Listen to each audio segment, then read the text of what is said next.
ओम नमः। ओम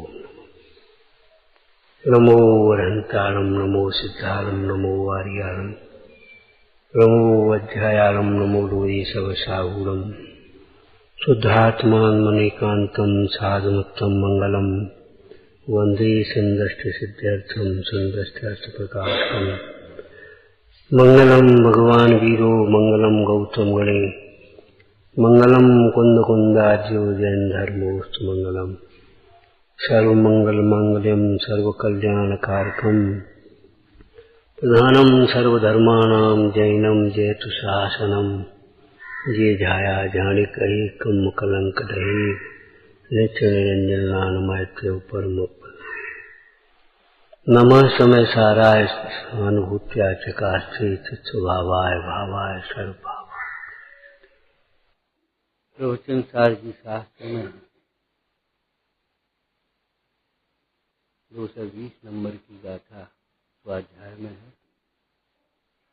न ही निर्विक को त्यागो, न हवद भिक्षुष आशय विशुद्धि, अविशुद्ध यह चित्ते कहम तु कमक खो विहिदो।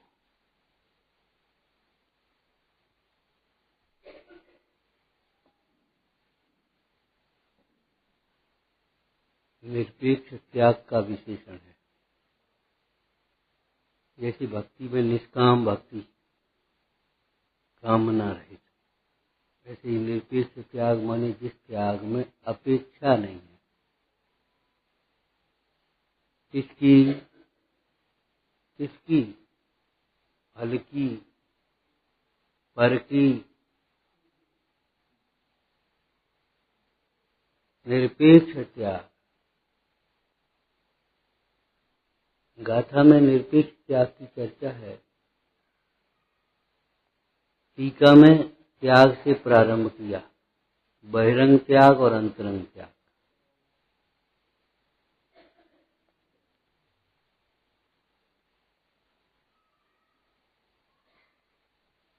कल गाथा के आधार पर चर्चा की थी कि निरपेक्ष तो स्वभाव होता है और त्याग भी स्वभाव के ग्रहण पूर्वक ही परभाव का त्याग है। स्वभाव के ग्रहण बिना परभावों का त्याग कैसे संभव है? त्याग का अर्थ त्याग तो लेते ही है, लेकिन त्याग का त्याग रूप है, अभाव रूप है क्या? जैसे आपकी पढ़ी हुई भाषा में क्षमा के क्रोध का त्याग, क्रोध का अभाव, मार्दव के मान का अभाव, मान का त्याग, मार्दव आर्जव माया का अभाव, माया का त्याग, शौच लोभ का त्याग। अकेले लोभ का त्याग नहीं, लोभांत कसायों का त्याग समझना चाहिए। ठीक है, लेकिन इन परिभाषाओं में विचारना उसका पॉजिटिव रूप, सका अस्थि रूप भी है, कुछ के नहीं है। लोभ के त्याग का नाम शौच, ये तो निरूपण है पर के आश्रय। लेकिन शौच माने क्या है? आत्मा की स्वाभाविक पवित्रता, आत्मा की स्वाभाविक पवित्र दशा, तृप्त दशा। ऐसी तृप्ति जिसमें पर की कोई वांछा ही नहीं है।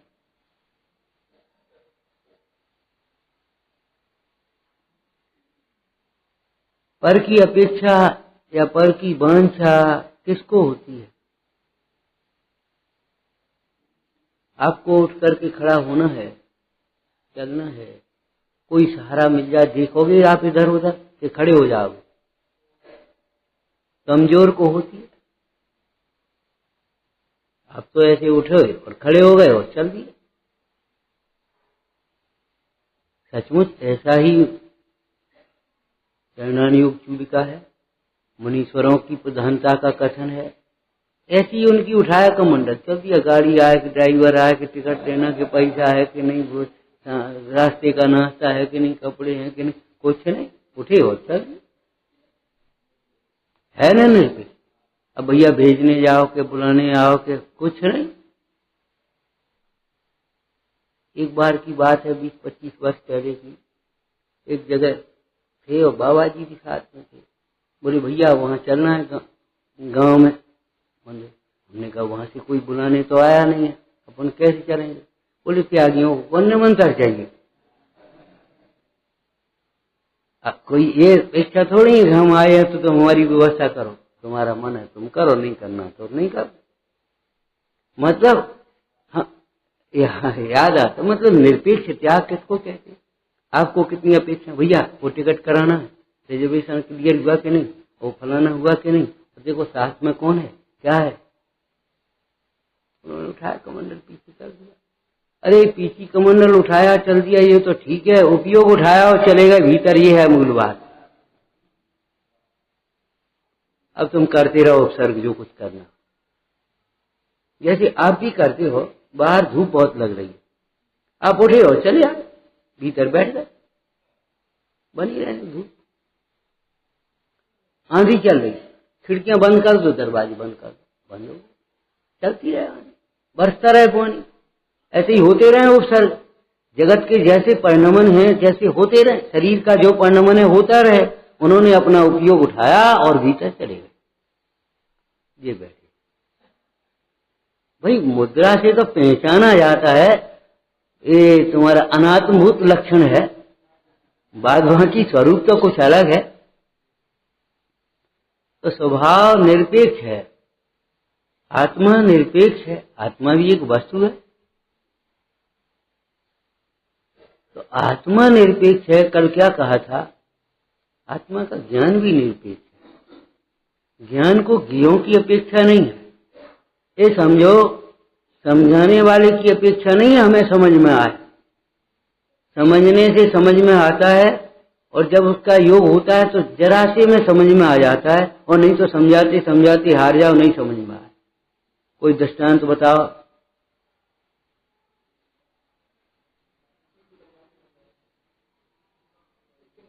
विचार करो, उस मारीच को कौन समझा पाया। वीतरागी सर्वज्ञ परमेश्वर भी थे ऋषभदेव, और राग वाले जीव भी थे। ऐसा तो नहीं है कि मुनराज भी थे, गणधर भी थे, भरत चक्रवर्ती आदि भी थे, लेकिन कौन समझा पाया। और जब समझने का योग आया, समय आया, किस पर्याय में समझ गए। और समझ गए तो समझा भी गए। क्या समझा गए, जो वाक्य आप पढ़ते हो। अपने को मनुष्य समझने वाला मनुष्य भी सम्यक दृष्टि नहीं हो पाएगा, अपने को आत्मा समझने वाला त्रियंच भी सम्यक दृष्टि हो जाएगा। अपने को देव समझने वाला देव भी सुखी नहीं हो पाएगा, अपने को आत्मा समझने वाला त्रियंच और नारकी भी सुखी हो जाए। सुखी होना है, ज्ञानी होना है, अपेक्षा मत रखो। विचार करो, भरत चक्रवर्ती का साम्राज्य 6 खंड का किस प्रकार से स्थापित हुआ था, कितने दिन में, कितने दिन में, पुराण से बताओ। माने दिन पूछ रहे हो, और किस प्रकार से, ठीक है। और जब बैराग हुआ तो ऐसे चल दिए, ऐसे नहीं देखा कौन आ रहा है, कौन रो रहा है, क्या होगा इसका, कैसे होगा, कौन संभालेगा, कुछ नहीं, ऐसे ऐसे ऐसे चले, बस खत्म। पीछे मुड़ करके नहीं देखा। सुनो तो, अरे तुम्हारी सुने कि भगवान की सुने। हमारा मतलब निरपेक्ष त्याग का मतलब क्या है। तुम चल रहे कि नहीं, तुम भी चलो तो हम भी चले चले। अब हम नहीं जा पाए तो रहने दे, फिर हम भी नहीं जा रहे। तुम्हें जाना हो जाओ, नहीं जाना हो मत जाओ, रोना है रो, दुखी होना हो दुखी हो, तुम्हें जो करना हो, तुम्हारा परिणमन तुम जानो, हमें तो एक प्रद्युम्न कुमार का और आया है पुराणों में। प्रद्युम्न कुमार कामदेव, नारायण कृष्ण का पुत्र, राजसभा में पहुंचा बैराग के प्रसंग में, हम दीक्षा लेने की अनुमति लेने आए हैं। नारायण, बलभद्र और सब बैठे थे। बोले देखो हम बूढ़े बूढ़े लोग बैठे हैं, ये जरा सा लड़का कह रहा दीक्षा लेकर के। प्रद्युम्न कुमार क्या कह रहे, तुम जगत के थंब बनो तो बने रहो, हम क्या करें, हमें जगत में नहीं देना, हम क्या करें, तुम चलो तो हम चलें, ये थोड़ी है। अरे मृत्यु बालक युवा वृद्ध को देखती है, धनी निर्धन को देखती है, रोगी निरोगी को देखती है। मृत्यु तो आई। कई बार हम आपसे कहते देखो आत्म कल्याण का आज से और अभी से बढ़िया मुहूर्त नहीं है। और फिर कहां तक मुहूर्त देखोगे, मुहूर्त देख करके जन्मे थे, जन्म रात में हुआ तो रात में, दिन में हुआ तो फिर में, माने मुहूर्त देख करके जन्मे। अगर कोई गर्भ का बालक सोचे भी अब सबको परेशान काहे को करें, सवेरे जन्म लेंगे, हो सकता है क्या? सोचो सोचो, विचार करो। बिना मुहूर्त के जन्मे, बीमार पड़ते बिना मुहूर्त के, क्यों भाई विचार करो। और मरण होता है तो बिना मुहूर्त के। आत्म कल्याण के कार्य में मुहूर्त देखते हो? आज से और अभी से सुंदर मुहूर्त आत्म कल्याण का कभी नहीं है। तेजक जगदिदानीम, क्या इधर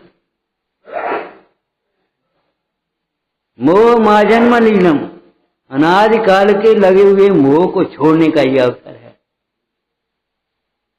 और मोह छोड़ने का मतलब कुछ और नहीं है, सब कुछ भूल जाओ और अपने को आत्मा देखने लगो।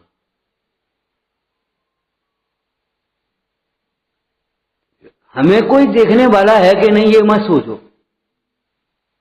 सारा जगत तुम्हें क्या देखता है, तुम्हारे बारे में क्या सोचता है, तुम्हारे बारे में क्या कहता है, ये कोई महत्व की बात नहीं।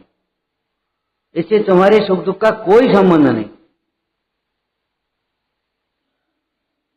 सुख दुख का संबंध ये है कि तुम अपने को क्या देखते। सारा जगत आपको बहुत ज्ञानी समझता रहे, बहुत धर्मात्मा समझता रहे, और आप अपने को आत्मा न समझ पाओ, तो बताओ उस क्या मतलब, उस सर्टिफिकेट का क्या मतलब है?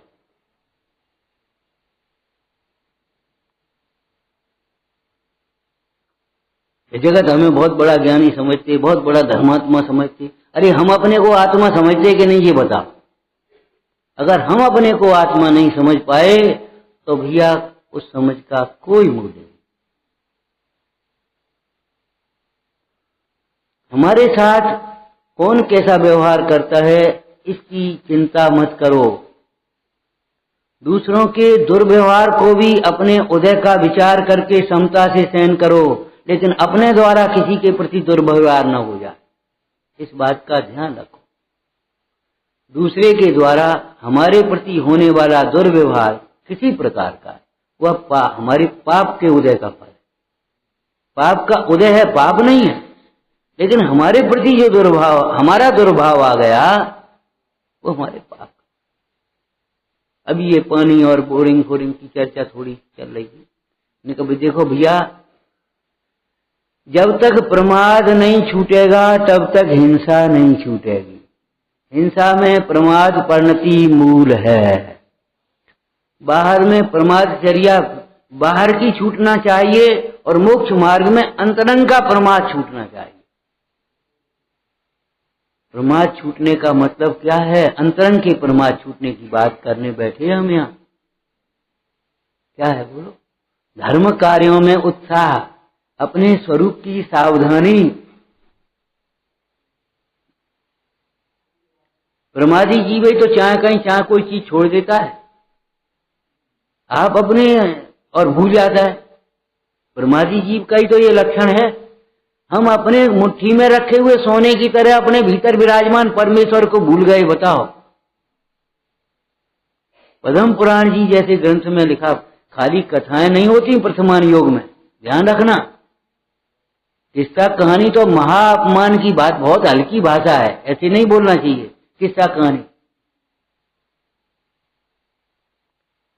वर्तमान युग में केवल कथाएं नहीं होती, कथाओं के माध्यम से मोक्ष मार्ग का उपदेश होता है। कथाओं के माध्यम से बताया जाता है ये परिग्रह ये है, दुख का कारण है। कथाओं के माध्यम, कथाओं के माध्यम से बताया जाता है ये निर्ग्रंथ मार्ग, माने अहिंसा का मार्ग, सत्य का मार्ग, अचौर्य का मार्ग, ब्रह्मचर्य का मार्ग और परिग्रह त्याग का मार्ग। गाते हैं ये लोग सब, निर्ग्रंथों का मार्ग हमको लागे प्यारा। अरे क्या मार्ग ये तो बता भैया, कभी व्याख्या भी तो सोचा करो, चिंतन भी किया करो। निर्ग्रंथों का मार्ग हमको लागे प्यारा माने शुद्धात्मा हमको लागे प्यारा, शुद्धात्मा की आराधना हमको लागे प्यारी। मूल मार्ग तो यह है स्वसंवेदन, प्रचुर स्वसंवेदन, यह निर्ग्रंथ मार्ग है। पग पग पर कसायों के प्रसंग ग्रस्त अवस्था और कदम कदम पर समय समय में प्रचुर स्वसंवेदन। क्यों होता है प्रचुर स्वसंवेदन? कि वे प्रचुरता से अपने को आत्मा ही देखते रहते निरंतर। ऐसा समझो आपका व्यापार है, दुकान बंद, आप यहां बैठे, लेकिन जो आपकी स्थायी आमदनी है ना वो तो चल रही है, चालू है। ऐसा नहीं है कि आज दुकान नहीं खुली तो खाने को मिलेगा कि नहीं, कुछ कमाई है कि नहीं है। वो आपकी एक स्थायी आमदनी है, वो तो चल रही है। जब वहां उस व्यापार में, तो ऐसे ही रत्नत्रय का ये व्यापार है, निर्ग्रंथ मार्ग है या श्रावक धर्म है। जो कुछ धर्म में स्थायी व्यवस्था तो चल रही है, जिसको शुद्ध परिणति कहते हैं, उसका नाम ही वास्तव में श्रावक धर्म और मुनि धर्म कहा जाता है। उतनी तो है ही, लेकिन फिर भी यहां बैठे और दुकान पर बैठे, ऊपर और कुछ आमदनी की वृद्धि और घटी में है कि नहीं, लेकिन वो स्थायी आमदनी उतनी तो चल रही है। ऐसे तीन चौकड़ी कसाय के अभाव पूर्वक शुद्ध दशा तो चल ही रही है, वो चल ही रही है। श्रावक को दो चौकड़ी कसाय के अभाव में देशवृत्ति, उसको चल ही रही है उतनी। मिथ्यात्व और अनंतान मंदी का आघात हो गया, अभाव हो गया, तो उतनी शुद्धता तो चल ही रही है निरंतर। उसी का नाम धर्म है। सदृष्टि ज्ञान वृत्तानि धर्मम धर्मेश्वरा विदु। सदृष्टि ज्ञान वृत्तानि धर्मम धर्मेश्वरा विदु। अपने को सत रूप देखा, असत विभावों से भिन्न देखा।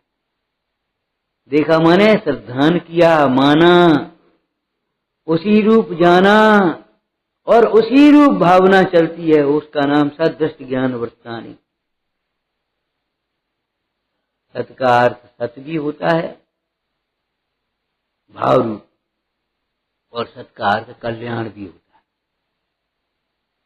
सत्कार्य माने कल्याणकारी का, स्वपर के लिए कल्याण का। सत्य वचन में जैसा का तैसा भी है, और कल्याण स्वपर के लिए कल्याणकारी ये भी है, क्योंकि अहिंसा मई होना चाहिए सत्य, अहिंसा के बिना सत्य नहीं। सवेरे एक चर्चा की थी, महाव्रतों की भावना बिना अनुव्रत भी नहीं है। आपकी किस्तें बनाए तो किसकी किस्तें बनाए, मूल कितने देना कितने हैं, किस्त में दे देना, लेकिन देना कितने पहले उसका एग्रीमेंट तो कर लो। क्रम क्रम से चढ़ेंगे, लेकिन चढ़ना कहाँ है ये तो सोचो। क्रम क्रम से जाएंगे, लेकिन जाना कहाँ है। आप यात्रा करें और एक एक छोटे छोटे स्टेशन के बाद अगली अगली टिकट लेकर के फिर बैठें, कै दिन में पहुंचेंगे आप। और ऐसे बोलें क्यों भाई साहब कहाँ जा रहे, कभी तो हम इसलिए जा रहे, फिर कहाँ जा रहे, क्या वहां जा रहे, फिर वहां जा रहे, ऐसे कैसे करोगे भाई। कहाँ जा रहे, शिखर जी जा रहे, कलकत्ता जा रहे, दिल्ली जा रहे। अब जाएंगे क्रम से, जाने में क्रम है अलग बात है, लेकिन लक्ष्य में क्रम नहीं। सम्यक दर्शन अक्रम है, अक्रम है, उसमें क्रम नहीं है। वो क्रम अलग है चरणानी योग पद्धति वाला। इन लक्षणों को अक्रम से अनुक्रम से अंगीकार करना।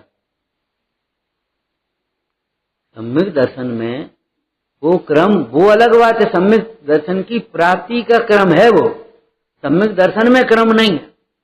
सम्यक दर्शन में ये समझो आत्मा से लेकर के मोक्ष तक का यथार्थ सिद्धांत है। बिल्कुल मैप खिंचा हुआ है, आप किधर जाएं ये सोचना नहीं है। चौराहे पहुंचे, इधर मुड़ गए, 3 रास्ते छोड़ दिए। तिराहे पहुंचे, 2 रास्ते छोड़ दिए, इधर मुड़ गए, फिर इधर मुड़ गए। क्या करते हो? कभी इधर मुड़ जाते, कभी इधर मुड़ जाते। क्या करते क्या हो आप? क्या हम करते क्या? गमन कर रहे हैं गंतव्य की ओर। मोक्ष मार्ग में यही सब है, यही सब है। चौराहा आया, 4 रास्ते, चौराहा 4 रास्ते हैं। एक रास्ता थोड़ा खराब भी है, 3 रास्ते नए बने हुए बढ़िया। आपने उन बढ़िया नए रास्तों को छोड़ करके उस खराब रोड पर अपनी गाड़ी चलने लगे। बच्चा बोला क्या कर रहे हो? देखो कितनी बढ़िया रोड, इसको छोड़ करके चल रहे। बोले बढ़िया तो वो है जो हमारे घर तक पहुंचा, बढ़िया घटिया की बात नहीं है। जो अपना नहीं है या अपनी ओर पहुंचाने वाला नहीं है वो छोड़ने लायक है। जो अपना है और अपनी ओर पहुंचाने वाला है वो ग्रहण करने लायक। हो गया त्याग और क्या है।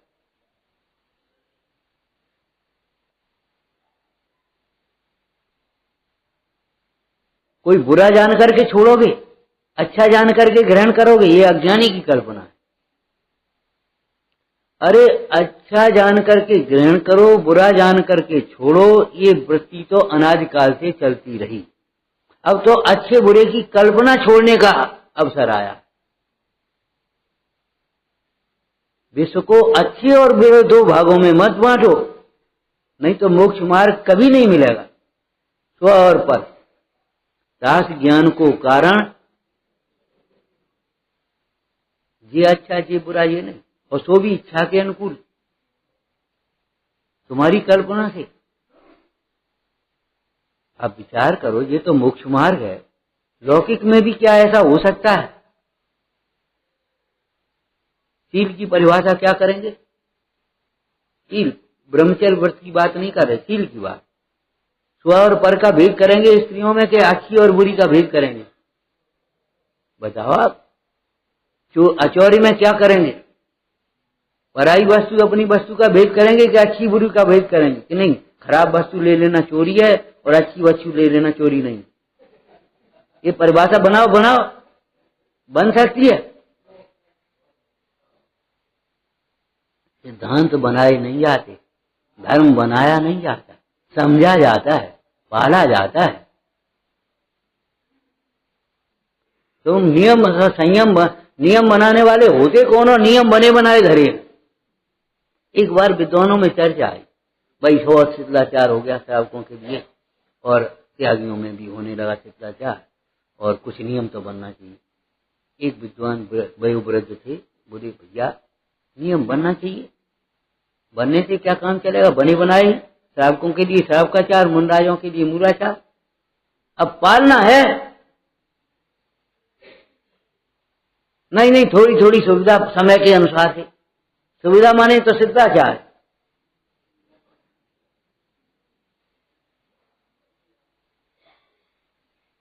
भाई श्रावकों के लिए श्रावकाचार बना है कि नहीं बना?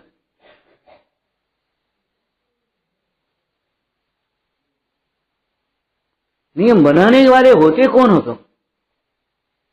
और फिर अपनी सुविधा के अनुसार संशोधन कर लो। नहीं भैया, नियम बने हैं, उन्हें समझो, श्रद्धान करो। इसलिए श्रद्धा ज्ञान चारित्र को नियम कहा नहीं आता। नियम बनाने की बात कहां आई बोलो? समझने की, जानने की, मानने की, पालने की बात आई है। रत्नत्रय विधान में तुम्हारे क्या लिखा बता? तेज चंडी में पहली लाइन लिखी है, श्रद्धो जानो पालो भाई, तीनों में कर राग जुदाई। कैसी सुंदर लाइन है। श्रद्धो जानो पालो भाई, तीनों में कर राग जुदाई। राग से भिन्न जानो, राग से भिन्न समझो, श्रद्धा करो और राग से भिन्न। राग को मत पालो, आस्तीन का सांप है ये। राग से भिन्न अपने शुद्ध रत्नत्रय को पालो।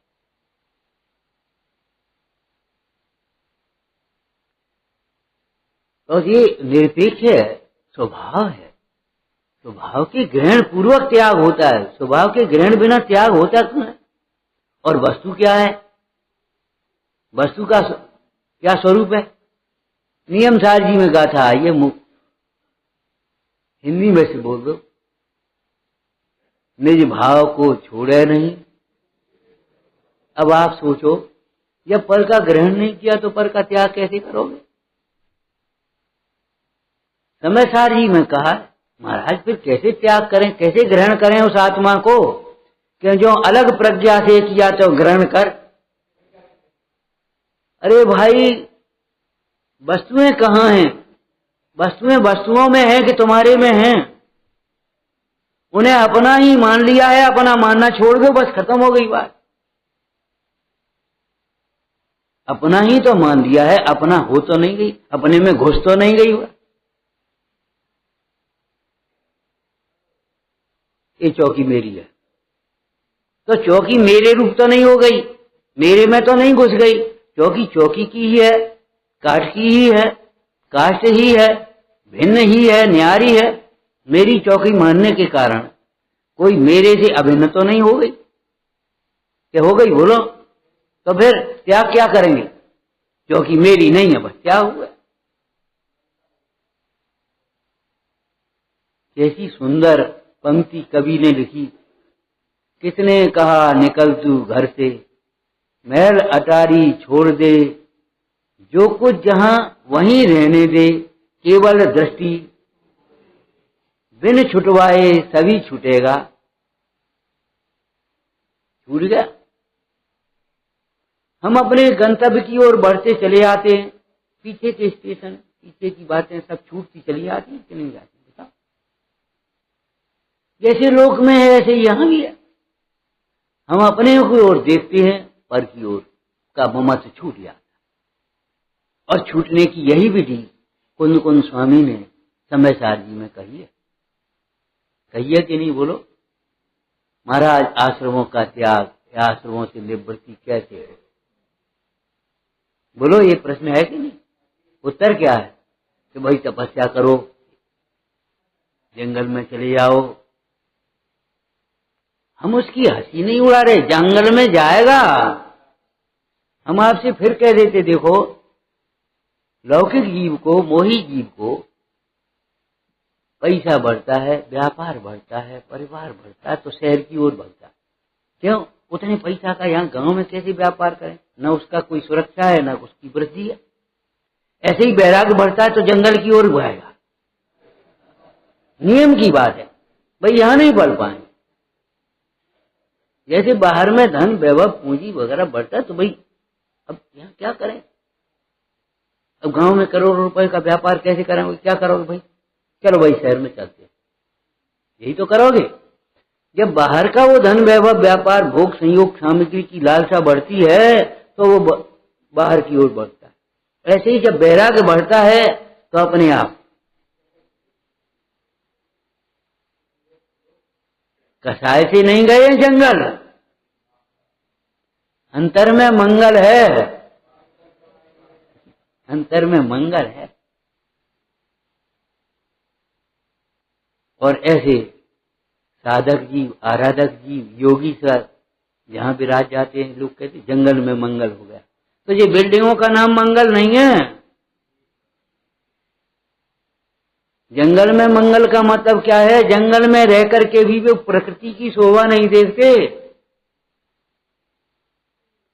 वहां बैठ बैठ करके सूनेपन घर की याद नहीं करते।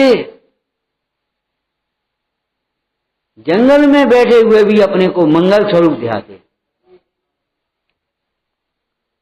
उस आत्मा के आनंद से, आत्मा के अनुभव से उत्पन्न आनंद के बल से, प्रताप से, महिमा से उन्हें जंगल में सूनापन नहीं लगता, किसी का अभाव नहीं खटकता, कोई क्लेश नहीं होता, कोई भय नहीं होता। आपने पढ़ा होगा पद्म पुराण, रामचंद्र जी जब वन की ओर जाने लगे तो सीता जी भी चलने लगी, जंगल में पहुंच गए। रामचंद्र जी कह रहे हैं घर गृहस्थी की लौकिक बात है, राग तो राग है, कहाँ महलों का तो और कहाँ ये जंगल में। अरे भैया, राम के बिना महल भी जंगल है। सीता जी क्या कह रही हैं? राम के बिना महल भी जंगल है और राम के साथ में जंगल भी मंगल है। जंगल भी महल है, काय का जंगल, किसी की याद नहीं, कोई अभाव नहीं, बेड तो है नहीं, कोई सेवक तो है नहीं, यहाँ कोई व्यवस्था तो है नहीं, मति व्यवस्थित हो गई, उनको व्यवस्थाएं नहीं है। जिनकी मति व्यवस्थित नहीं हुई है वे ही व्यवस्थाओं में उलझे रहते हैं। और हम फिर आपसे कह रहे हैं, मोहियों की, रागियों की व्यवस्थाएं कभी पूरी नहीं होती। जीवन पूरा हो जाएगा, व्यवस्थाएं अधूरी रहेंगी। ये जिन शासन, ये जिनदेव, ये जिनवाणी, ये गुरुजन काय के लिए मिले हैं? व्यवस्थाएं बनाने के लिए नहीं, मति को व्यवस्थित करने के लिए। मोक्ष मार्ग की इतनी ही व्यवस्था है, इतनी ही व्यवस्था है। अपने को निरंतर आत्मा देखते रहो, आनंद में मग्न रहो। बाद बाकी कर्मोदय से जो संयोग, जो परिस्थितियां बन रही हैं, उनसे भेद ज्ञान करते जाओ, समता भाव बढ़ाते जाओ, आनंद से बढ़ते जाओ। कोई व्यवस्था और कोई व्यवस्था नहीं। बाद बाकी जितनी व्यवस्थाएं हैं अधिक अधिक दुखी होने की हैं, अधिक अधिक दुखी होने की हैं, उलझने की हैं, सुलझने की नहीं है। उन्हीं में उलझते जाएंगे, अधिक अधिक दुखी होते जाएंगे। आचार्य भगवान आश्रमों से निवृत्ति का कैसे हो, उत्तर क्या देते हैं? ये चर्चा हम यहाँ कर रहे हैं।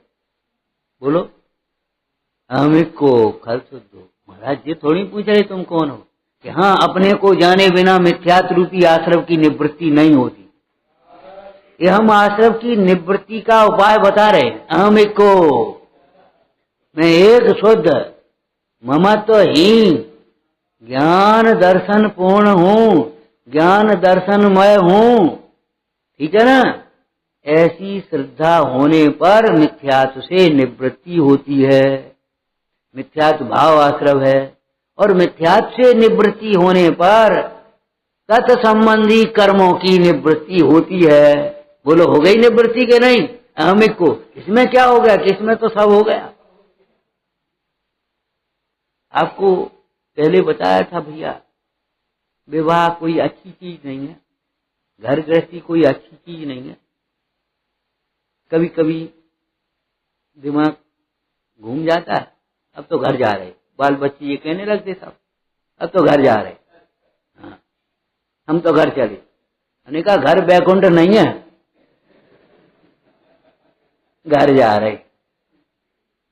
घर बैकुंठ मत समझना, वहां भी कर्म के उदय आएंगे, वहां भी अपमान मान मिलेंगे, वहां भी भूखा प्यासा रहना पड़ेगा जरूर।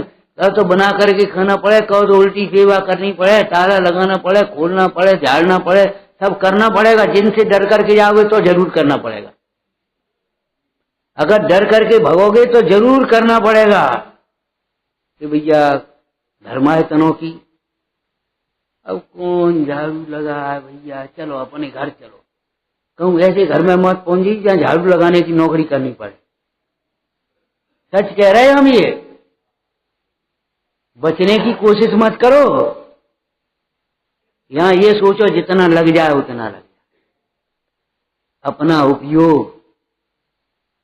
उपयोग स्वाभाविक आत्मा में लगाने लायक है, और अपना ये पुण्य का सारा वैभव, शक्ति, समय, ये सब आराधना प्रभावना में लगाने लायक है। दूसरी जगह यहाँ से बचेगा तो पाप में जाएगा। अब भैया रोटी बनाओ, ये करो, कहीं ऐसे घर में जाकर के मत चलो, अब तो घर चले, ऐसे घर में जाकर के जन्म मत लेना ना जहाँ रोटी की नौकरी करने पड़े। बोलो, अरे भाई जो इस तरह की काम करने पड़ रहे हैं तो वो भी अपने कर्मों के फल है, कोई और है। अब भैया हम जाई में लगे रहे, ये सेवा शुश्रूषा में अपनों पढ़े लिखे, कब स्वाध्याय करें, पढ़ाई कब, अरे इसी का नाम तो स्वाध्याय है। तुम्हें होश है कुछ? कहीं ऐसा मत सोचना कहीं उन नर्सों की नौकरी करनी पड़े, सेवा की नौकरी। देखो, शुद्धात्मा की सेवा नहीं करोगे, परमेष्ठी भगवंतों की सेवा नहीं करोगे, धर्मायतनों की सेवा नहीं करोगे, जिन शासन की सेवा नहीं करोगे, तो कौन की सेवा करने पड़ेगी ये आप जानो। जो नहीं कर रहे उनको देख लो और समझ लो। जो नहीं कर रहे हैं, क्या शुद्धात्मा की सेवा नहीं कर रहे हैं, उनको बताओ।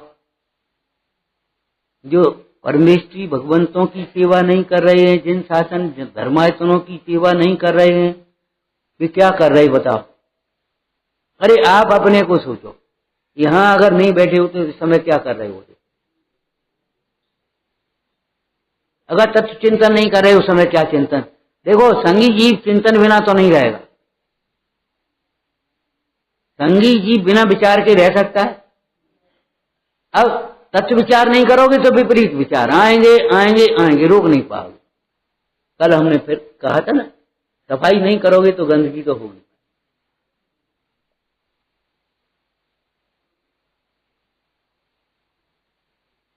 सफाई वहां की नहीं, यहां की बात कह रहे हैं। विचार करो, अहमिक को खल शुद्ध इतने मात्र में निवृत्ति, आश्रमों की त्याग हो गया। ये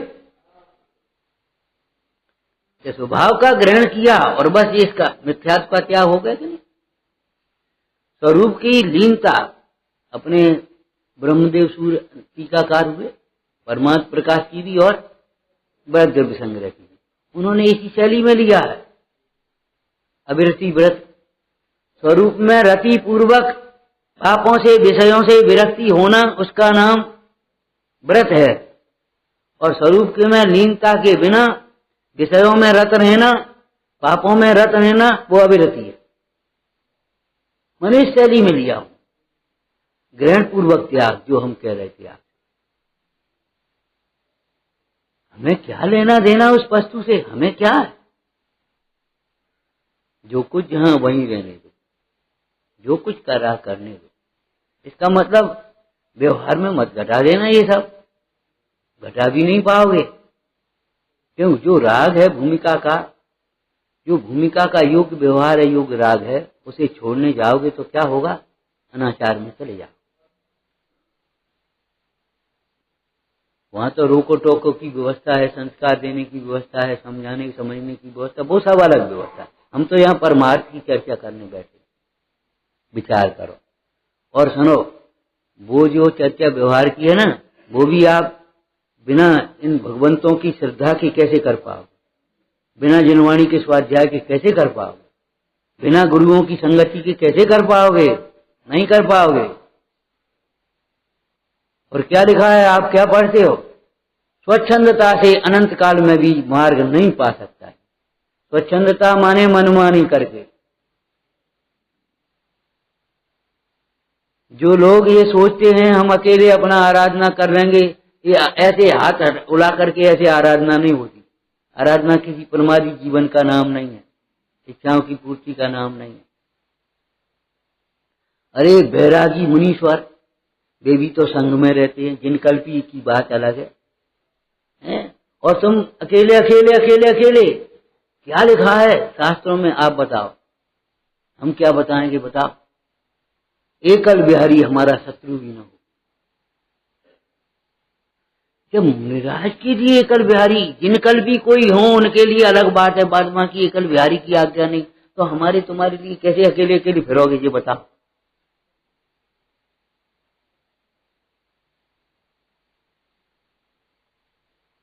विपरीत 100 लोग, 200 लोग, 500 लोग अच्छे लगते हैं और वैरागियों का संग अच्छा नहीं लगता। महापाप का परिणाम है, महामान का परिणाम है। ये अनंतानुबंधी मान है, अनंतानुबंधी माया है। अकेले अकेले अकेले अकेले कैसे करोगे? संबोधन कौन करेगा? स्थितिकरण कौन करेगा? समाधि कौन कराएगा? शिव रोग आदि के काल में वैयावृत्ति कौन करेगा? उनके भरोसे लौकिक जीवों के। वे क्या करेंगे? क्या करेंगे ये बताओ तुम्हें? तुम्हारे सही अब बीमार हो गए, अब कपड़े धुलाएंगे तो वे कितने पानी से धोएंगे? कैसे पानी से धोएंगे? कहाँ धोएंगे? क्या करेंगे? बताओ आप। आपका साधर्मी होगा वो आपके संयम में सहायक होगा। अरे कितनी भैया वृत्ति तो मुनराज की मुनराज करते हैं। आरंभ रहित बढ़िया वृत्तियां मुनराज की मुनराज करते हैं और सारंभ भी अल्पारंभ वाली हैं, यत्नाचार विवेक वाली हैं, बेसरावा करते हैं। अब जिन्हें कुछ होश ही नहीं है वे क्या भैया वृत्ति कर पाएंगे और क्या उम्मीद रखोगे तुम? हमने तो भगवान के सामने नरियल चढ़ा लो, ब्रह्मचर्य ले लो, बस अब हो गए हम गुरु। साधना की शुरुआत को तुमने शिलान्यास को उद्घाटन मान लिया। सोचो, टोकेगा कौन तुम्हें? सावधान कौन करेगा? दोष कौन बताएगा? वो कछु नहीं, हमें कछु है ही नहीं, कछु है ही नहीं, कुछ होता ही नहीं। ये स्वच्छंद जीवन है। स्वच्छंदता से जीव अनंत काल में मार्ग नहीं पा सकता। अब हम इसको सामान्य भाषा में कह रहे हैं, जो मनमानी इच्छाओं की पूर्ति में लगे रहते हैं उन्हें मोक्ष मार्ग की आशा छोड़ देना चाहिए। वे कभी सुखी नहीं हो सकते जो निरंतर अपनी मनमानी इच्छाओं की पूर्ति में लगे हैं। और जो और में लगे हैं वे संसार की ओर हैं, वे कभी सुखी नहीं हो पाएंगे। बताओ, हम आपसे पूछ रहे हैं, आप विचार करो।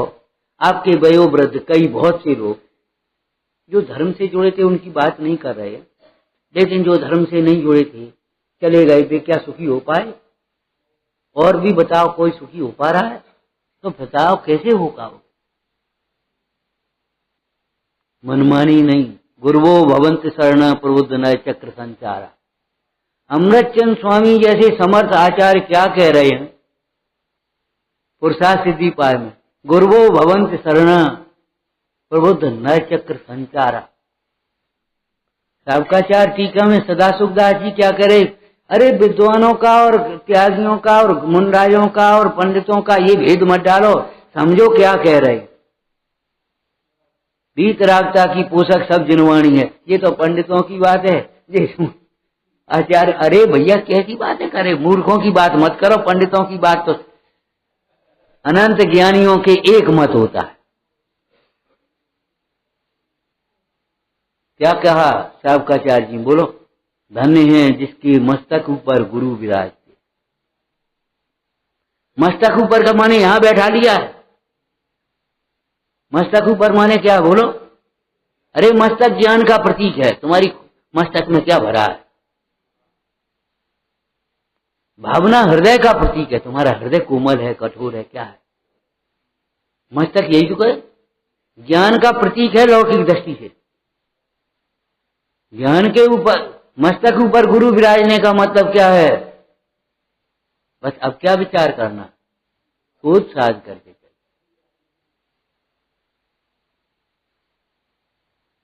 इसमें हमारी सुरक्षा है, इसमें हमारा हित है,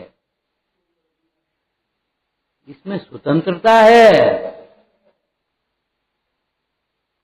भैया जिस सुख को आप चाहते हो, प्रवचन सार जी में क्या कहा? जिस सुख को आप चाहते हो, प्रवचन सार जी का पहला अधिकार बताना, वह सुख शुद्धोपयोग का फल है। माने वह तुम्हें आत्मान्मुख अंतर्मुख ही उपयोग में मिलेगा, बाहर में भ्रमाओगे उपयोग कभी सुख नहीं मिलेगा। अब आप जोड़ लो, जोड़ने के लिए भाषा की बात अलग है। अंतर में देखो तो अभी सुख, बाहर में देखो तो कभी नहीं। अपनी ओर देखो तो अभी सुखी, बाहर की ओर देखो तो कभी सुखी नहीं। शरीर शरीर मत देखते रहो, थक जाएंगे, गुट जाएंगे, कर जाएंगे। विकल्पों से जितना थकता है, जितना बीमार होता है, जितना दुखी होता है, उतना शरीर से नहीं होता। सच बात है ये।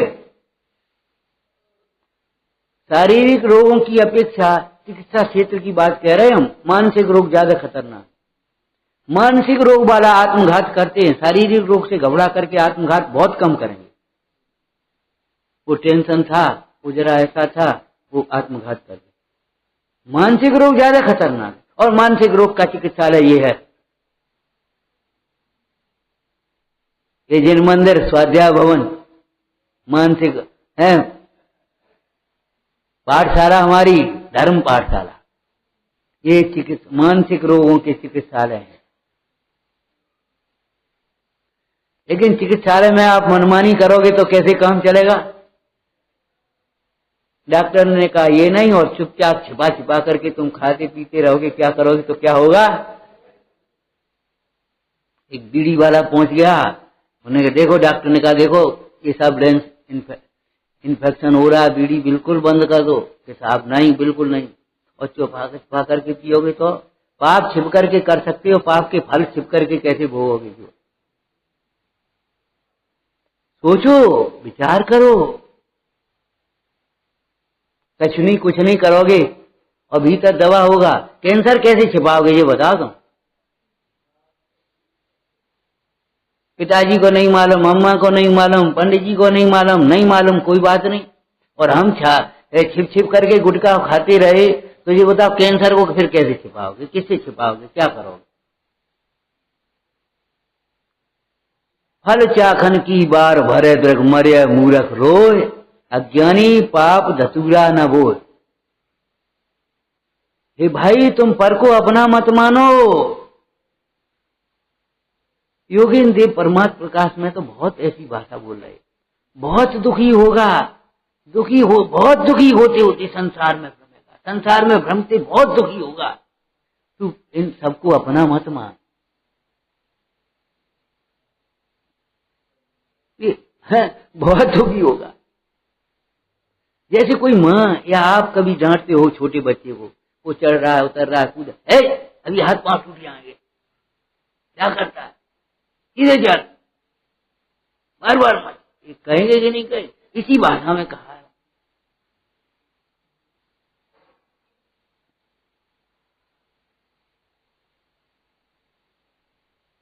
क्या कैसे होगा बताओ?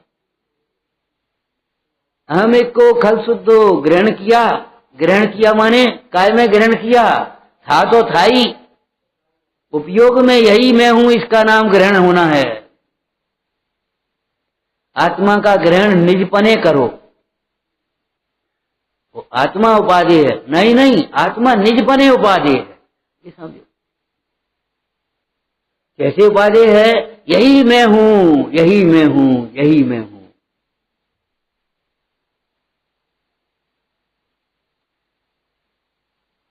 बिना त्याग के विकल्प किए बिना, चिंता किए बिना मिथ्या छूट गया कि रह गया? हम एक को बोलो, रह गया? उस स्वरूप की भावना भाते भाते अविरति छूट गई कि रह गई? स्वरूप में सावधान हुए प्रमाद छूट गया कि रह गया? स्वरूप में थिर हुए कथाएं छूट गई कि रह गई? और स्वरूप में उसके बाद तो बुद्धिपूर्वक है ही नहीं, सहयोगी दशा आ गई। क्या रह जाएगा जो बता? आत्मा की आराधना करते हुए ऐसा कोई दोष नहीं है जो ना मिटे। अगर वो नहीं मिटने वाला होता तो अनंत भगवान को होना चाहिए था। आत्मा की आराधना करने वाले उन परमात्माओं को आराधना के फल से सर्व दोषों का अभाव हुआ कि नहीं? अरे आत्माश्रित दोषों का, रागादिक दोषों का अभाव तो हुआ ही है। शरीर के जन्म मरण, रोग, चिंता, भय, श्वेत, पसीना, ये सब इनका भी अभाव हो गया। माने शरीर के रोग के अभाव का भी यही उपाय है, दूसरा उपाय ये कह रहे। समस्त रोगों के दूर करने का एक ही उपाय है। अभी आपने बाहर पढ़ा होगा, लेकिन बहिर्दृष्टि से मत पढ़ना, अंतर्दृष्टि से पढ़ो। पढ़ करके अंतर्दृष्टि तो करो, कम से कम विचार तो करो, निर्णय तो करो भाई। क्या रोग के काल में भी राग ही दुख का कारण होता है, रोग नहीं? प्रतिकूलताओं के कारण में भी प्रतिकूलताएं नहीं, स्वभाव की प्रतिकूलता, तेरा प्रतिकूल परिणमन, बहिर्मुखी उपयोग तेरे दुख लिए दुख का कारण है। और जिन्हें तुम अनुकूल मान करके सुख की कल्पना करते हो, वह भी दुख ही है। वहां भी भ्रमण का कारण, भ्रम का कारण तुम्हारी स्वभाव से विमुखता ही है, और कुछ नहीं। दृष्टांत बोलो, दृष्टांत तो ये है ही, लेकिन बोलो दृष्टांत। अरे भाई, प्रकाश का कारण तो ये सूर्य है ही, अंधकार का कारण भी सूर्य ही है। सूर्य का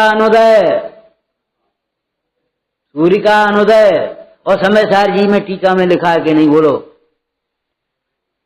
समुद्र की तरंग अवस्था का कारण निमित्त वायु, और निस्तरंग अवस्था का निमित्त दोनों में वायु के। हाँ, वायु का चलना तरंग, और वायु का न चलना निस्तरंग। निस्तरंग स्वभाव है। जैसे पवन झकोर से जल में उठे तरंग, त्यों मनसा चंचल भई परिग्रह के संग। तो मार्ग ऐसा है, गुरुजनों के संग में भी असंग का मार्ग है, कुसंग का मार्ग तो है ही नहीं। जो विषय कसायों को पोषने वाला है, वह सारा का सारा कुसंग है। तुम्हारे दोषों को, विषय कसायों को पोषण करने वाला, मानादि को पोषण करने वाला संग है, वह कुसंग है। असंग और सत्संग की ओर बढ़ो। तो निरपेक्ष त्याग, तो निरपेक्ष तो स्वभाव है, कल ये चर्चा की थी ना। तो स्वभाव का लक्ष्य हुआ, तो तब त्याग निरपेक्ष होगा। कैसा निरपेक्ष त्याग? उस त्याग के फल की कोई वांछा नहीं हो। कई बार लोग ऐसा सोच लेते हैं, देखो भैया, पहले दिया है सो अब मिला है, और अब नहीं दोगे तो क्या मिले वो? क्यों भाई? पहले दिया है तो अब मिला है, और अब नहीं दोगे तो मिलेगा क्या? माने अब दोगे सो आगे मिलेगा, यही तो है। तो हम ये कहते हैं, विचार करो, इस वांछा से, इस अभिप्राय से किया जाता है। हम कहते कल झाड़ू लगाई थी तो आज फिर कूड़ा हुआ, आज फिर झाड़ू लगा तो कल फिर कूड़ा होगा। ये कोई सोचता भी है कि नहीं? ये बताओ। ये कूड़े करकट के समान तो है ही जो मिला है। जितना वैभव है वो धूल है कि नहीं? कूड़ा करकट है कि नहीं? जीर्ण तनके के समान कहा है कि नहीं कहा? बोलो आप। इत्यादिक संपत्ति बहु तेरी। जीर्ण तन जानते होगे? भूसा की सानी लगाई गाय बैलों के लिए, तो कुछ खाई, कुछ लगी रह गई, वो पानी में गल गई बिल्कुल। भूसा ऐसा हो गया जैसे ऐसे टूट गया अपने आप। जीर्ण तन, जीर्ण बसन माने यहां से सियों यहां फटे। ऐसे ही यह संसार की दशा है, एक समझा सोच जाओ, दूसरी उलझे। सच बात है। अब कितना ही सोचो, कुछ भी नहीं कर पाओगे, ना होता हुआ कार्य।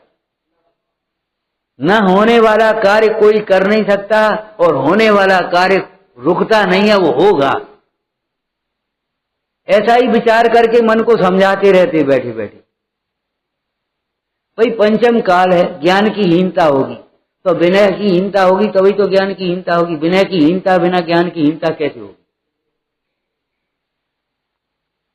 शरीर में रोग अधिक बढ़ेंगे तो कुपथ बढ़ेगा, चर्या खराब होगी तभी तो बढ़ेंगे। अच्छी अच्छी सामग्रियां घटेंगी, खोटी खोटी सामग्रियां बढ़ेंगी तो कब अच्छे अच्छे परिणाम घटेंगे, खोटे खोटे परिणाम। नकली होगा तो नकली मिलेगा। आज सारा इमिटेशन में क्यों मिल रहा है तुम्हारा, बताओ। हीरा जवाहरात सोना चांदी ये सब इमिटेशन में आ गए। आज तक इमिटेशन दिखाई दे रहा, नकली।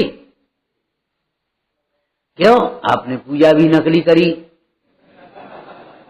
दान भी नकली किया, स्वाध्याय भी नकली किया, ऊपर से तो दिखाई दे रहा किया और भीतर में आपने भेद ज्ञान किया नहीं। भेद ज्ञान के बिना त्याग बेकार तपस्या। अब आप समझ लो नकली और असली में क्या अंतर है। परिभाषा में पूछेंगे हम, चुप रहना। हाँ आप बताओ परिभाषा, नकली और असली में क्या अंतर है? जो दिखाई देता है और भीतर भी वही है वो तो असली, और जो दिखाई देता है भीतर वैसा नहीं उसका नाम नकली। यही तो है। मने सोना आप चाहे चिताई काटते जाओ, कसौटी में काटते जाओ, वो उसी प्रकार का है कि नहीं? उसका रवा रवा भी वैसा ही है। और नकली बने ऊपर से सोने जैसा दिखाई दे रहा है लेकिन भीतर देखो तो भीतर से सोना नहीं है, उसका नाम नकली है। असली घी माने घी घी घी, और नकली माने घी जैसा दिखाई दे रहा है नहीं घी। तो जब ये सब चीजें नकली मिली हैं तो नकली परिणाम का फल नकली होगा, असली परिणाम का फल नकली तो नहीं होगा। अपनी पूज्यता को समझे बिना, अपने भगवान को देखे बिना, बताओ नकली क्या है? बताओ। अरे निश्चय से तो अलौकिक है ही, लेकिन व्यवहार भी आप सोचो, चिंतन कुछ, संभाषण कुछ, क्रिया कुछ, अभिप्राय कुछ। जाचू नहीं सुरवास पुण्य, हमें सुरवास भी नहीं चाहिए और चाहिए सब। पंडित जी ने देखना, हमने क्या देखा बता?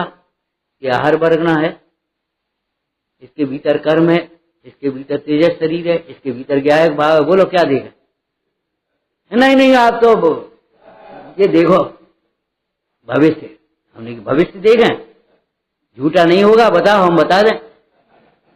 अगर वर्तमान में पंच परमेष्टि भगवंतों की श्रद्धा है, मंगलमय स्वरूप की दृष्टि और मंगलमय पंच परमेष्टि की भक्ति, भविष्य मंगलमय है। जाओ चले जाओ, चाहे कहीं जाओ, चाहे कहीं जाएगा ही नहीं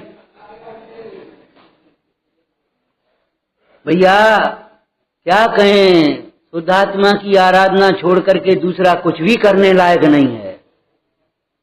पंच परमेष्टि भगवंतों को छोड़ करके कहीं जाने लायक नहीं है। कहाँ जाओगे? धन के लोभ में ऐसी जगह चले गए जहां मंदिर नहीं, स्वाध्याय नहीं, समागम नहीं, पैसा पैसा। क्या करोगे उस पैसे का? पैसा तुम्हारे लिए है कि तुम पैसा के लिए हो? सोचो, अपने जीवन को बेचो मत, दाव पे मत लगाओ, जुआ मत खेलो।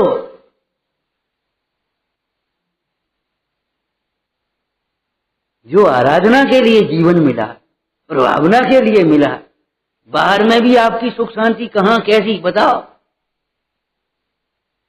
पढ़ाई पढ़ाई, अरे ये पढ़ो अहमिक को और यही पढ़ाओ अहमिक को। यही पढ़ने लायक है, यही पढ़ाने लायक है, यही पूछने लायक है, यही विचारने लायक है। आगे बोलो। यही अनुभव करने लायक है और यही विश्वास करने लायक है। बाद बाकी किसी का विश्वास में बातों में मत आ जाना। यही विश्वास करने लायक, यही भाने लायक है, यही ध्याने लायक है, रम जाने लायक है। क्यों? यही आनंद रूप है। और कोई वस्तु तेरी ही नहीं है तो तेरे लिए आनंद रूप कैसे होगी जब हमारी नहीं है। एक दृष्टांत हम कई बार दे देते हैं आपको पद्म पुराण का। सीता के प्रति रावण को खोटा भाव हो गया खोटा भाव। हम कह रहे राम राज्य की कल्पना करते हो, रावण ही नहीं रहा आज। रावण कैसा विद्वान, कैसा वो तो कर्म का उदय उस प्रकार का परिणाम हो गया, लेकिन उस परिणाम में भी उसने अपना नियम नहीं तोड़ा। सीता सुरक्षित रही रावण के यहां।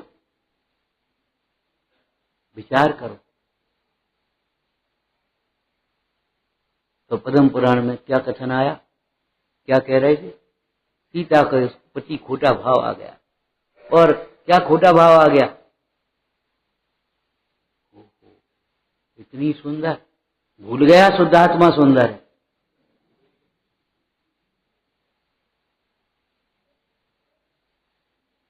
भूल गया शुद्धात्मा सुंदर, भूल गया ये निर्गंथ जीवन सुंदर है, ये निर्गंथ मार्ग सुंदर है, शुद्धात्मा की आराधना सुंदर है। भूल गया। ये सब आपा बुलाने वाले हैं। इसके बिना तो हमारा जीवन ही सूना है, रनवास सूना है। विपरीत चिंतन हो गया कि नहीं हो गया? विपरीत आशय, आशय शुद्धि लिखी ना, तो विपरीत आशय हो गया। ओह कितनी सुंदर है, मतलब देखने में सुंदर है तो स्पर्शने में सुंदर होगी। अरे पापी! और ये विपरीत कल्पना है, उसे क्या करने लगी? दुखी करने लगी कि नहीं? हो गया आकुल व्याकुल। रनवास जहां का तहां, राज्य वहां का तहां, राज्य वैभव जहां का तहां, विद्याधरपना जहां का तहां, एक उपयोग विकृत होने से सारा का सारा काम विकृत हो गया। सोचा सीता मिले कैसे? वो अवलोकनी विद्या के द्वारा जाना। लक्ष्मण कह के गया है सिंहनाद करूंगा, नकली सिंहनाद किया। क्यों? रावण भी जानता है सीता के समीप जब तक सीता राम के समीप है तब तक नहीं कुछ हो सकता। हमारी परिणति भी जब तक आत्मा के समीप है, परमात्मा के समीप है, कोई की ताकत नहीं है कि हमारे बिगाड़ कर दे कोई। चोर घर में घुसे तो दो ही काम पहले करेगा, एक तो लाइट, एक टेलीफोन का। अब बेटा बोलो क्या करोगे? उसके बिना नहीं लूट पाएगा। जितनी भी लूट होती है वो सब अंधेरे में है। मोह के अंधेरे में लूट रहे हैं और लूट रहे हैं। मोह का अंधेरा है इसलिए लूट रहे हैं और लूट रहे हैं। कैसे तो कैसे लूटते हैं? एक के 10, एक के 20, एक के 100, एक के 50। हे भगवान, कुछ पता नहीं है। दाल में नमक का हमने दस्तान सुना व्यापार में, ये तो हमने नहीं सुना भैया। और फिर कैसे लुटाएंगे? चाहे शोरूम में लुटाएंगे, चाहे आतंकवाद से लुटेंगे, चाहे विलासताओं में लुटेंगे, चाहे ये सान मान में लुटेंगे। कसायों से ही लूटता है, कसायों से ही लुटता है। सीता कैसे मिले तो उसने वही काम किया और सीता को उठा के ले गया। ठीक है ना? अब सबने समझाया, भैया क्या कर रहे हो? तुम सम्राट हो, 3 खंड के अधिपति हो और तुमसे न्याय नीति चलती है, तुम ये काम करोगे तो कैसे? तो उसने एक प्रश्न किया, भाई आप लोग ये बताओ सीता में दोष क्या है? सीता में कमी क्या है? सीता में दोष क्या है? ये बता दो। सुंदर है, शीलवान है, गुणवान है, रूपवान, सब है कि नहीं? बोलो क्या है, कमी क्या है? आप क्यों रोक रहे हैं आप लोग? ग्रंथकार कहते हैं, लौकिक जीव नहीं कह पाएंगे सीता में कमी है। सीता अपनी नहीं है, ना अपनी हो सकती। क्या कमी है? समझ में आ गया कि नहीं? ना अपनी है और ना अपनी हो सकती है। जो सीता के लिए नियम है, सारी वस्तुओं के लिए भी यही नियम है। न परमाणु मात्र अपना है और न अपना हो सकता है, समझ लेना आप।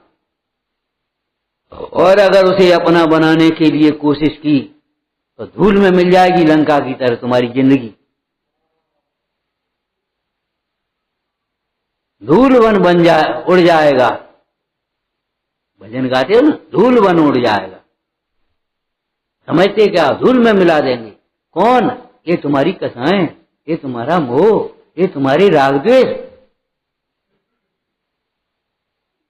लेकिन शुद्ध आत्मा की महिमा क्या कहें, अद्भुत है। सब कुछ जाने पर भी आत्मा आत्मा ही रहा भैया। आज भी आओ तो सारे अपराध क्षमा, आत्मा का अनुभव करो और आनंदित रहो। तो उस आत्मा के आनंद के बल से, आत्म श्रद्धान के बल से मिथ्यात्व का त्याग हुआ, ठीक है ना। और आत्मा की लीनता के बल से अवृत्ति का त्याग हुआ, रति अवृत्ति। और आत्मा की सावधानी उत्साह के बल से प्रमाद का त्याग हुआ, आत्मा में स्थिरता के बल से कसाय का त्याग हुआ, और अब निष्कंप हो गया। सारा त्याग बोलो पर से निरपेक्ष है कि नहीं? आत्मा परम निरपेक्ष है और आत्मा का धर्म भी पर से निरपेक्ष है। समझ में आया ना? आत्मा परम निरपेक्ष है और आत्मा का धर्म, ज्ञान, सुख, प्रभुता ये भी पर से निरपेक्ष है। कभी मत सोचना ऐसे हमारी प्रभुता है, नहीं नहीं। क्या कहा, अधूरे के अधूरे ही रहते हैं, कितना भी कुछ हो। क्या करें, सवेरे के कितनी चर्चाएं अधूरी रही बीच बीच में। आपको तो कुछ होश ही नहीं है। भरतेश वैभव की चर्चा सुनाई थी, योग स्नान, भोग स्नान। बैठे हैं प्रोषदशाला में, प्रोषदशाला में बैठे हैं भरत महाराज, रानियां भी बैठी हैं। आज रानियां भरत को पति के रूप में नहीं देख रही, गुरु के रूप में देख रही हैं। और भरत महाराज भी रानियों को अपनी रानियों के रूप में नहीं देख रहे, शिष्य के रूप में देख रहे, साधर्मी के रूप में देख रहे। दृष्टि बदल गई, जो कुछ जहां है वहीं है। हम भी दृष्टि बदलें तो काम चलेगा।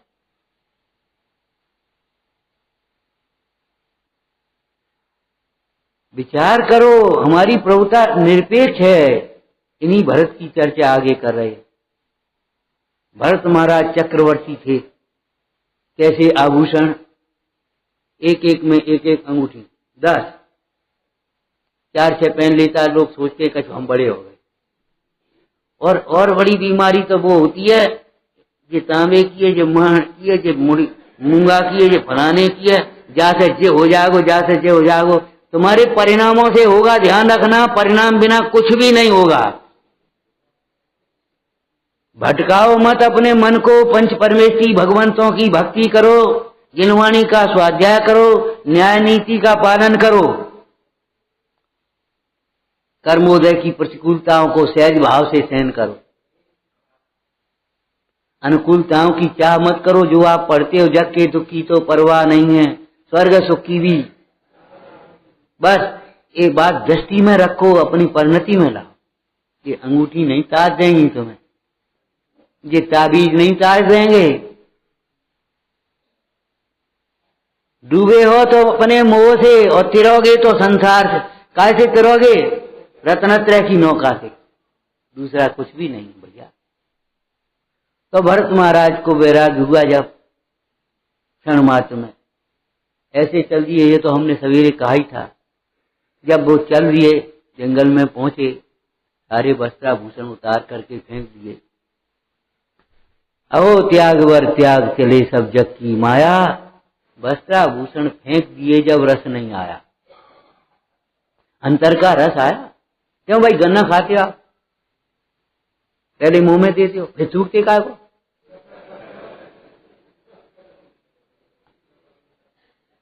अगर कोई बालक संग में खाए और वैसे ही थूकने लगे तो क्या कहो, हे क्या कर, ढंग से खा। और फिर हे थूक दे, अब क्या खाता है, कहोगे कि नहीं? बोलो, कब छोड़ते हो? जब उसमें रस तो रहा नहीं। तो ऐसे ही संसार का रस चला गया, सुने तने रस निबंध। जब चैतन्य का रस आता है, रस नीरस हो जाए तत्क्षण उद्गल प्रीति न था। सारे बैठ गए। अब न अंगूठियां हैं, न रत्न जड़ित आभूषण हैं, न भी वस्त्र, कुछ ही नहीं है। ग्रंथकार कहते हैं कितनी सुंदर भाषा है। उनकी प्रभुता कुछ कम नहीं हो गई, उनकी शोभा कुछ कम नहीं हो गई, बल्कि वे भरत मुनीश्वर, अब मुनीश्वर हो गए, पहले चक्रवर्ती थे, भरत मुनीश्वर पहले से भी अधिक सुंदर लगने लगे, पहले से भी अधिक सुंदर। तब उनकी प्रभुता 6 खंड की और अब अखंड की, अब 3 लोक में पूज्य हो गए, 3 लोक में पूज्य हो गए और अखंड प्रभुता को प्राप्त हो गए। बोलो, बाहर से प्रभुता होती तो बाहर के जाने से कम होती? बाहर से ये प्रभुता है, कम नहीं हुई है, इसका मतलब क्या है? बाहर से प्रभुता नहीं है। जो बाहर से अपनी प्रभुता मानते हैं वे प्रभु के मार्ग के अनुयायी नहीं हो सकते। बाहर से भिन्न अपनी प्रभुता को, स्वाभाविक प्रभुता को जानते हैं, वे इन प्रभु के अनुयायी होते। विचारना, निरपेक्ष त्याग। आत्मा परम निरपेक्ष है और त्याग धर्म भी पर से निरपेक्ष है, आत्मा के सापेक्ष है। ध्यान रखना, आत्म सापेक्ष और पर से निरपेक्ष, इस याद बात समझना। निरपेक्ष त्याग के बिना माने स्वाश्रित त्याग के बिना, स्वाश्रित त्याग के बिना, आत्मानुभव जनित आनंद के बिना त्याग से शांतता नहीं मिलेगी, भाव विशुद्धि नहीं होगी। भरतीस वैभव में एक दृष्टांत दिया, एक काशी फल कद्दू बोलते, क्या बोलते काशू, पहले बड़े बड़े आते थे, अब तो छोटे छोटे होने लगे हैं। वो बड़े बड़े आते थे तो ऊपर से ठीक दिखा, भीतर सड़ जा। तो ऐसे ही जो आत्मा को नहीं समझते और बाहर से ही केवल आराधना करना चाहते हैं, वो भीतर भीतर ऐसे ऐसे घुसते रहते। मौन नहीं है, घुटन है। आत्मा के आश्रय से जब बोलने का और सुनने का भाव चला जाता है, समझने समझाने का भाव चला जाता है, उस समय मौन, मौनम शांतम, शांत। निरपेक्ष त्याग के बिना भाव विशुद्धि नहीं होती। क्यों नहीं होती, कैसे नहीं होती, इस बात को भली प्रकार से विचार करोगे तब समझ में आएगी कि नहीं होती। बात हमें समझना यह है कि नहीं होती। और भाव विशुद्धि के बिना, चित्त की शांतता के बिना कर्म का क्षय अथवा दुखों का क्षय नहीं होता। जो हमें इष्ट है, हमारा प्रयोजन क्या है, हमें इष्ट क्या है, दुख का क्षय हो हमारा, वो नहीं होता। इसलिए निरपेक्षता की ओर बढ़िए। विचारना।